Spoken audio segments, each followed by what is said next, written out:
ചൂണ്ടൽ ഗ്രാമപഞ്ചായത്ത് പരിധിയിലുള്ള പറപ്പൂക്കാവ് ഭഗവതി ക്ഷേത്രത്തിലെ പ്രസിദ്ധമായ പൂരം വേലമഹോത്സവത്തിന്റെ മുന്നൊരുക്കങ്ങൾ വിലയിരുത്താനും ആവശ്യമായ ക്രമീകരണങ്ങൾ നടത്തുന്നതിനുമായി പഞ്ചായത്തിന്റെ നേതൃത്വത്തിൽ യോഗം ചേർന്നു. പഞ്ചായത്ത് കോൺഫറൻസ് ഹാളിൽ ചേർന്ന യോഗത്തിൽ ചൂണ്ടൽ ഗ്രാമപഞ്ചായത്ത് പ്രസിഡന്റ് സിനി പ്രസാദ് അധ്യക്ഷയായി. വൈസ് പ്രസിഡന്റ് ജിഷ സുനിൽകുമാർ, ക്ഷേമകാര്യ ചെയർപേഴ്സൺ ജൂലറ്റ് വിനു, ആരോഗ്യ വിദ്യാഭ്യാസ സ്ഥിരം സമിതി ചെയർപേഴ്സൺ സച്ചിൻ പ്രകാശ്, ഗ്രാമപഞ്ചായത്ത് സെക്രട്ടറി MC മാറ്റ്ലി എന്നിവർ സംസാരിച്ചു. പൂരാഘോഷത്തോടനുബന്ധിച്ച് കൂട്ടായി നടത്തേണ്ട പ്രവർത്തനങ്ങളെക്കുറിച്ച് പ്രസിഡന്റ് യോഗത്തിൽ വിശദീകരിച്ചു.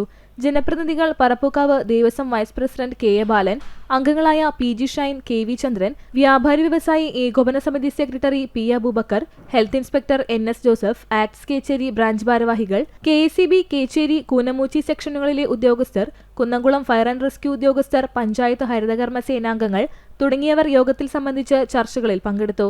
ഏപ്രിൽ 1 പൂരശേഷം വൈകിട്ട് പൂരപ്പറമ്പ് ഹരിതകർമ്മസേന, പഞ്ചായത്ത് ജനപ്രതിനിധികൾ, മറ്റു സന്നദ്ധ പ്രവർത്തകർ എന്നിവരെ ഉപയോഗിച്ച് മാസ് ക്ലീനിംഗ് സംഘടിപ്പിക്കുന്നതിന് യോഗം തീരുമാനിച്ചു.